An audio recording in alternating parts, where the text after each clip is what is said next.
राधे राधे। स्वागत है आप सबका मेरे चैनल मेरी आस्था में। हम श्रीमद् भागवत गीता का अध्ययन कर रहे हैं। हमने अध्याय 1 से अध्याय 17 तक संपूर्ण कर लिए हैं। अब हम प्रारंभ करने जा रहे हैं अध्याय 18वां। 18वां अध्याय जो है वो बहुत लंबा है, तो हम उसे पार्ट्स में करेंगे। तो हम प्रारंभ करते हैं। श्री परमात्मने नमः। 18वां अध्याय। अर्जुन बोले, हे महाबाहो, हे ऋषिकेश, हे केशी निषूदन, मैं संन्यास और त्याग का तत्व अलग अलग जानना चाहता हूँ। व्याख्या है, विवेक द्वारा प्रकृति से अपना सर्वथा संबंध विच्छेद कर लेने का नाम संन्यास है, सांख्य योग है, और कर्म तथा फल की आसक्ति छोड़ने का नाम त्याग कर्म योग है। श्री भगवान बोले, कई विद्वान काम में कर्मों के त्याग को संन्यास समझते हैं और कई विद्वान संपूर्ण कर्मों के फल के त्याग को त्याग कहते हैं। कई विद्वान ऐसा कहते हैं कि कर्मों को दोष की तरह छोड़ देना चाहिए, और कई विद्वान ऐसा कहते हैं कि यज्ञ, दान और तप रूप कर्मों का त्याग नहीं करना चाहिए। हे भरतवंशियों में श्रेष्ठ अर्जुन, तू संन्यास और त्याग इन दोनों में से पहले त्याग के विषय में मेरा निश्चय सुन, क्योंकि हे पुरुष श्रेष्ठ, त्याग 3 प्रकार का कहा गया है। यज्ञ, दान और तप रूप कर्मों का त्याग नहीं करना चाहिए, प्रत्युत उनको तो करना ही चाहिए, क्योंकि यज्ञ, दान और तप ये तीनों ही कर्म मनीषियों को पवित्र करने वाले हैं। व्याख्या है, मनीषी का अर्थ है विचारशील। जो कर्म अपनी कोई कामना न रखकर दूसरों के हित के लिए किए जाते हैं, वे कर्म पवित्र करने वाले हो जाते हैं। अर्थात दुर्गुण, दुराचार, पाप आदि मल को दूर करके महान आनंद देने वाले हो जाते हैं।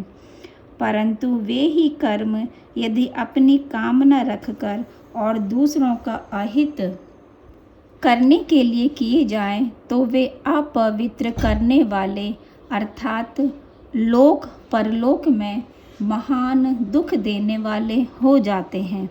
हे पार्थ, इन यज्ञ, दान और तप रूप कर्मों को तथा दूसरे भी कर्मों को आसक्ति और फलों की इच्छा का त्याग करके करना चाहिए। यह मेरा निश्चित किया हुआ उत्तम मत है। व्याख्या है, कर्मासक्ति और फलासक्ति ही खास बंधन है, जिससे छूटने पर ही मनुष्य योगारूढ़ होता है। इसलिए इस श्लोक में कर्मासक्ति और फलासक्ति दोनों के त्याग की बात आई है। शुभ कर्म भी निष्काम भाव होने से ही कल्याण करने वाले होते हैं। यदि निष्काम भाव ना हो तो शुभ कर्म भी बंधनकारक हो जाते हैं। आ ब्रह्मा भुवना लोकाः पुनरावर्तिनो अर्जुना। नियत कर्म का तो त्याग करना उचित नहीं है, उसका मोहपूर्वक त्याग करना तामस कहा गया है। व्याख्या है, शास्त्रों ने जिन कर्मों को करने की आज्ञा दी है वे सभी विहित कर्म कहलाते हैं। उन विहित कर्मों में भी वर्ण, आश्रम और परिस्थिति के अनुसार जिसके लिए जो कर्तव्य आवश्यक है, उसके लिए वह नियत कर्म कहलाता है। विहित की अपेक्षा भी नियत कर्म में मनुष्य की विशेष जिम्मेदारी होती है। जैसे किसी को पहरे पर खड़ा कर दिया अथवा जल पिलाने के लिए प्याऊ पर बिठा दिया, तो यह उसके लिए नियत कर्म हो गया। नियत कर्म के त्याग का अधिक दोष लगता है। नियत का त्याग करने से ही विप्लव होता है। नियत कार्य का त्याग करने के कारण ही आजकल समाज में अव्यवस्था हो रही है। अतः रुपए कम मिलें या अधिक, सुख आराम कम मिले या अधिक, अपने नियत कर्म का कभी त्याग नहीं करना चाहिए। नियत का मोहपूर्वक त्याग करना तामस है, जिसका फल अधोगति की प्राप्ति है। अधोगच्छन्ति तामसाः। जो कुछ कर्म है वह दुख रूप ही है, ऐसा समझकर कोई शारीरिक परिश्रम के भय से उसका त्याग कर दे तो वह राजस त्याग करके भी त्याग के फल को नहीं पाता। व्याख्या है, त्याग का फल शांति है, त्याग शांतिरंतरम, और राग का फल दुख है, रजसस्तु फलम दुखम। राजस मनुष्य को त्याग का फल शांति तो नहीं मिलती, पर राग का फल दुख तो मिलता ही है।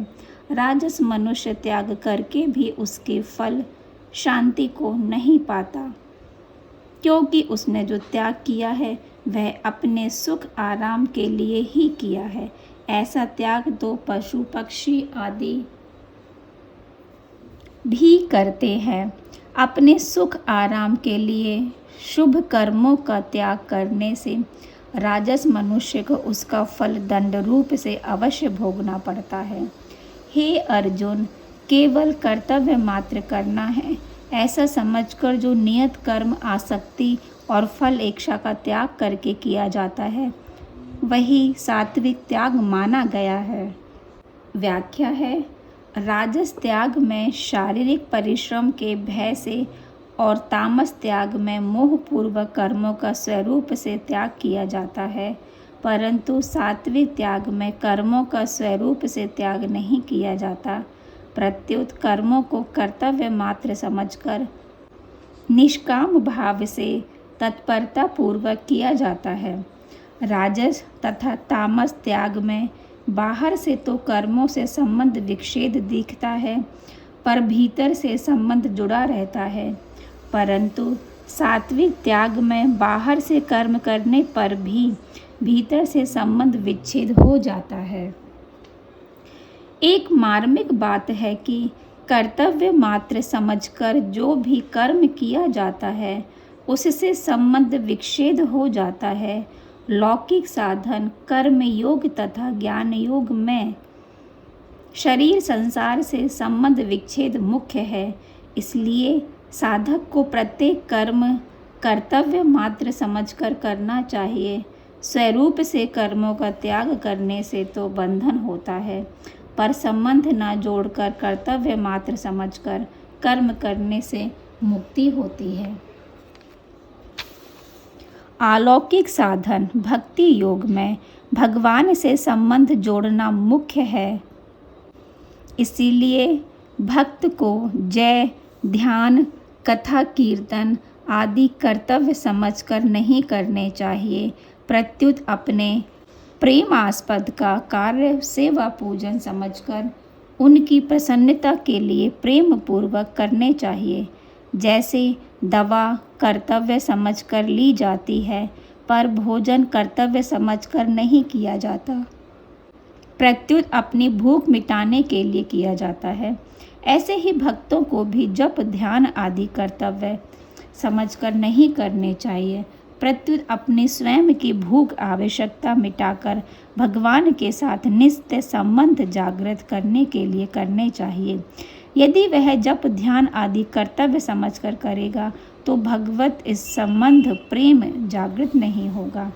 जो अकुशल कर्म से द्वेष नहीं करता और कुशल कर्म में आसक्त नहीं होता, वह त्यागी, बुद्धिमान, संदेह रहित और अपने स्वरूप में स्थित है। व्याख्या है, मनुष्य का स्वभाव है कि वह राग पूर्वक ग्रहण और द्वेष पूर्वक त्याग करता है। राग और द्वेष दोनों से ही संसार से संबंध जोड़ता है।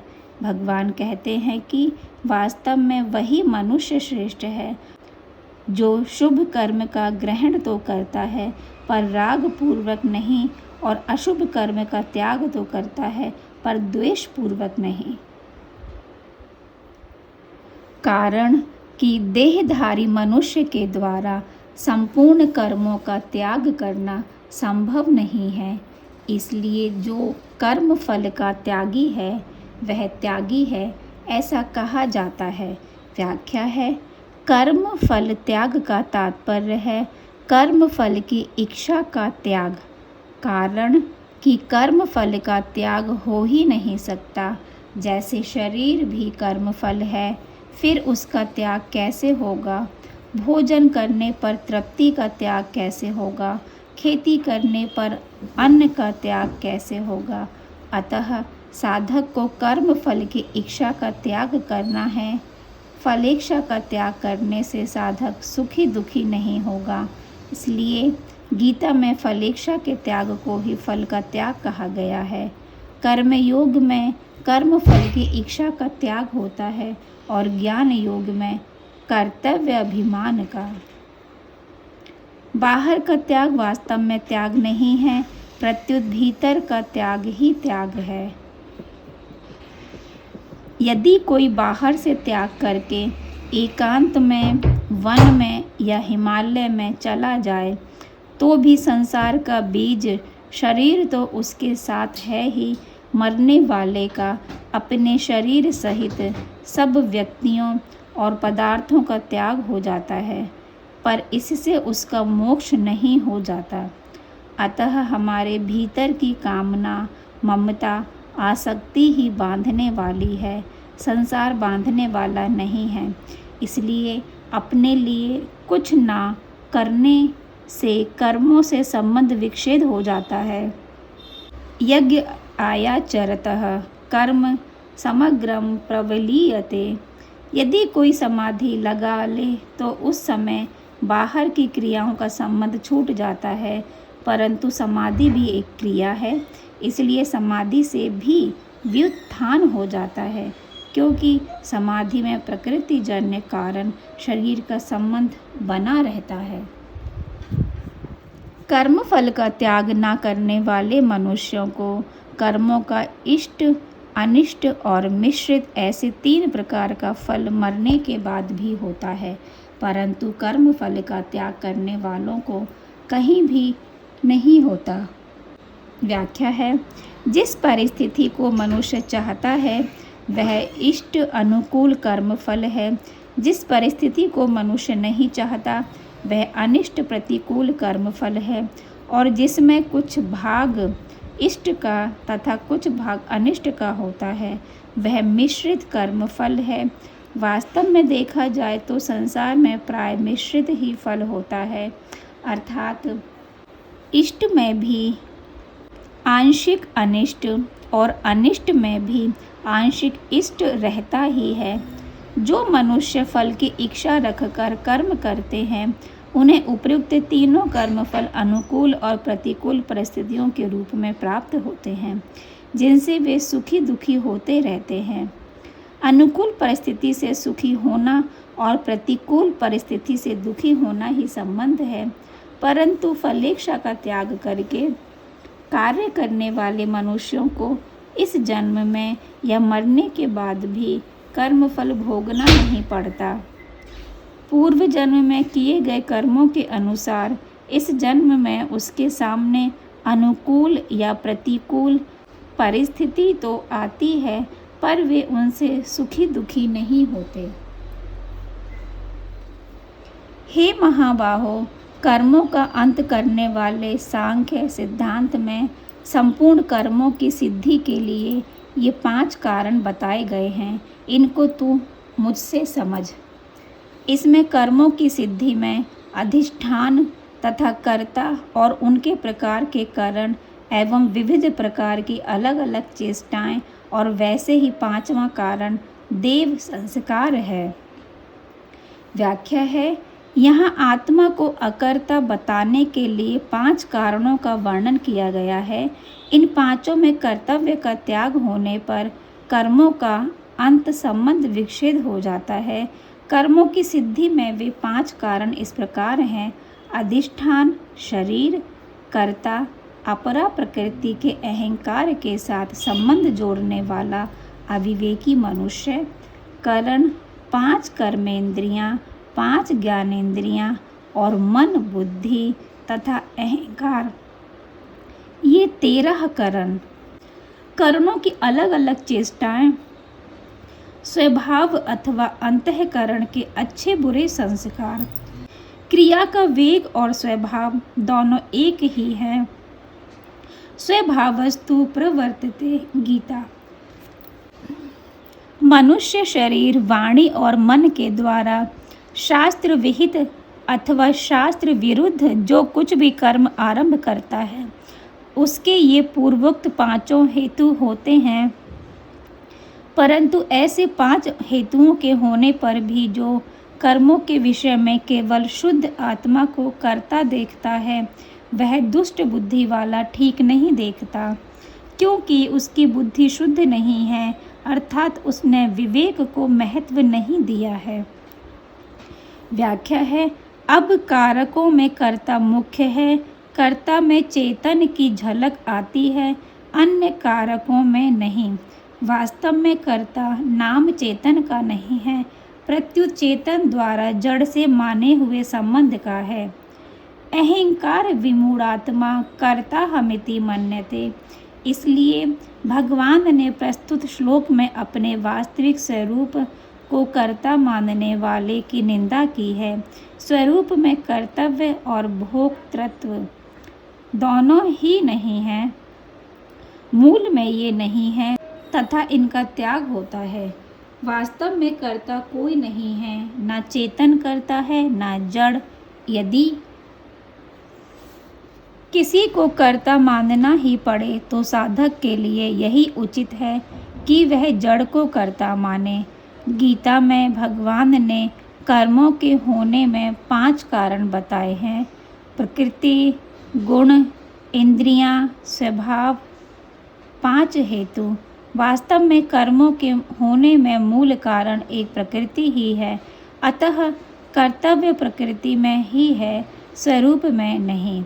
साधक खाने पीने, सोने जागने आदि लौकिक क्रियाओं को तो विचार द्वारा प्रकृति में होने वाली सुगमता से मान सकता है, पर वह जप, ध्यान, समाधि आदि पारमार्थिक क्रियाओं को अपने द्वारा होने वाली तथा अपने लिए मानता है, तो वह वास्तव में साधक के लिए बाधक है।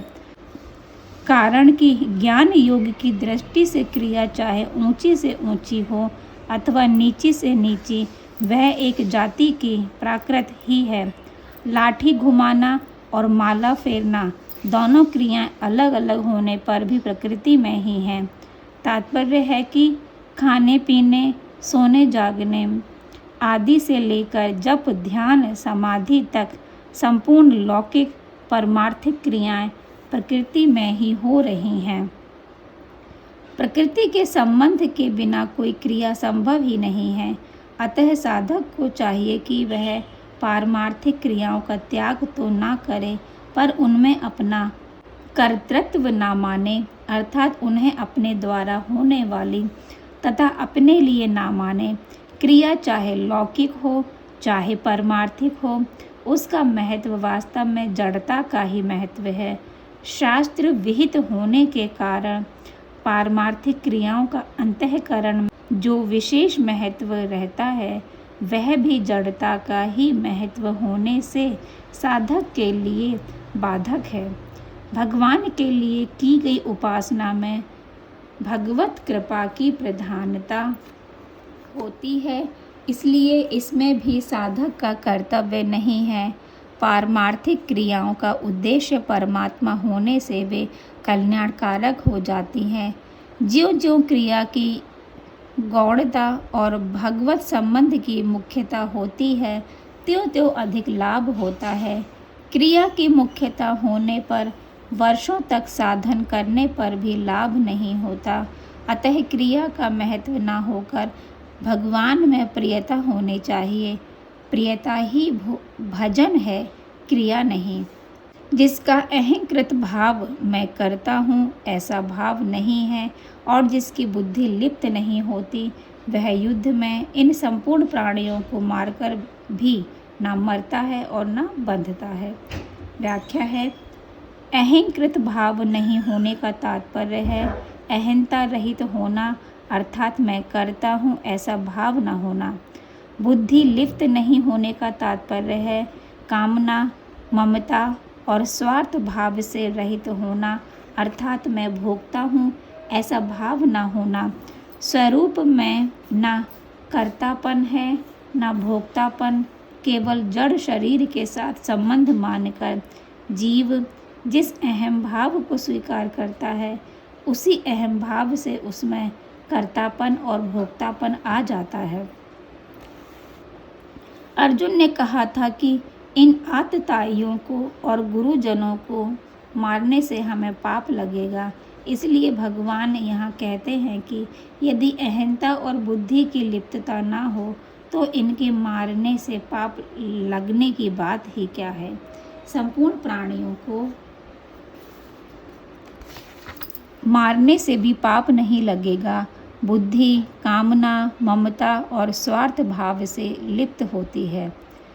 गंगा जी में कोई डूबकर मर जाता है तो उससे गंगा जी को पाप नहीं लगता, और कोई उसका जल पीता है, स्नान करता है, खेती करता है तो उससे गंगा जी को पुण्य नहीं लगता, कारण कि गंगा जी में अहंकृत भाव और बुद्धि की लिप्तता नहीं है। डॉक्टर में कामना, ममता और स्वार्थ बुद्धि नहीं होती तो ऑपरेशन में रोगी का अंग काटने पर भी उसे पाप नहीं लगता। ज्ञान योग से अहंकृत भाव का नाश होता है और कर्म योग से बुद्धि की लिप्तता का नाश होता है। दोनों में से किसी एक का नाश होने पर दूसरा भी नष्ट हो जाता है। अहंकृत भाव के कारण ही जीव में भोग और मोक्ष की इच्छा पैदा होती है। अहंकृत भाव मिटने से भोगेच्छा भी मिट जाती है। भोगेच्छा मिटने पर मोक्ष की इच्छा स्वतः पूरी हो जाती है, क्योंकि मोक्ष स्वतः सिद्ध है। ज्ञान, ज्ञेय और परिज्ञाता इन तीनों से कर्म प्रेरणा होती है तथा करण, कर्म और कर्ता इन तीनों से कर्म संग्रह होता है। व्याख्या है, जब मनुष्य के भीतर अहंकार और लिप्तता रहती है तब ज्ञाता, ज्ञान और ज्ञेय इस त्रिपुटी से कर्म प्रेरणा अर्थात कर्म करने में प्रवृत्ति होती है कि मैं अमुक कार्य करूँगा तो मुझे अमुक फल मिलेगा। कर्म प्रेरणा होने से कर्ता, करण और कर्म इनसे कर्म संग्रह अर्थात पाप कर्म अथवा पुण्य कर्म का संग्रह होता है। यदि कर्म संग्रह ना हो तो कर्म बांधने वाला नहीं होता, केवल क्रिया मात्र होती है। गुणों का विवेचन करने वाले शास्त्र में गुणों के भेद से ज्ञान और कर्म तथा कर्ता तीन तीन प्रकार से ही कहे जाते हैं। उनको भी तुम यथार्थ रूप से सुनो। जिस ज्ञान के द्वारा साधक संपूर्ण विभक्त प्राणियों में विभाग रहित एक अविनाशी भाव सत्ता को देखता है, उस ज्ञान को तुम सात्विक समझो। व्याख्या है, अलग अलग वस्तु, व्यक्ति आदि में जो है पन दिखता है वह उस वस्तु, व्यक्ति आदि का नहीं है, प्रत्युत उन सब में परिपूर्ण एक परमात्मा का है। उन वस्तु, व्यक्ति आदि की स्वतंत्र सत्ता नहीं है, क्योंकि उनमें प्रति क्षण परिवर्तन हो रहा है, परंतु अपनी अज्ञता से उनकी सत्ता दिखती है। जब अज्ञता मिट जाती है तब अलग अलग वस्तु, व्यक्ति आदि का अलग अलग ज्ञान और यथा योग्य अलग अलग व्यवहार होते हुए भी वह उनमें परिपूर्ण एक निर्विकार तत्व को देखता है। साधक की दृष्टि में प्राणियों की भी सत्ता रहने के कारण यह सात्विक ज्ञान विवेक कहा गया है। यदि उसकी दृष्टि में प्राणियों की सत्ता ना रहे, केवल एक अविनाशी सत्ता ही रहे, तो यह गुणातीत तत्व ज्ञान ब्रह्म की प्राप्ति ही है। वह अविनाशी सत्ता सब जगह समान रूप से विद्यमान है। उस सत्ता के साथ हमारी स्वाभाविक एकता है, परंतु जो ज्ञान अर्थात जिस ज्ञान के द्वारा मनुष्य संपूर्ण प्राणियों में अलग अलग रूप से अनेक भावों को अलग अलग जानता है, उस ज्ञान को तुम राजस समझो। व्याख्या है, राजस ज्ञान में राग की मुख्यता होती है। क्रिया, पदार्थ और व्यक्ति को सत्ता देकर उनके साथ राग पूर्वक संबंध जोड़ने के कारण सब अलग अलग दिखते हैं। किंतु जो ज्ञान अर्थात जिस ज्ञान के द्वारा मनुष्य एक कार्य रूप शरीर में ही संपूर्ण की तरह आसक्त रहता है तथा जो युक्ति रहित वास्तविक ज्ञान से रहित और तुच्छ है, वह तामस कहा गया है। व्याख्या है, तामस मनुष्य में मूढ़ता की प्रधानता होती है। वह उत्पन्न और नष्ट होने वाले 5 भौतिक शरीर को ही अपना स्वरूप मानता है। इस श्लोक में ज्ञान शब्द न देने का तात्पर्य है कि वास्तव में यह ज्ञान नहीं है, प्रत्युत अज्ञान ही है। भागवत में इसे पशु बुद्धि कहा गया है। पशु बुद्धि मेमिमाम जहि, जो कर्म शास्त्र विधि से नियत किया हुआ और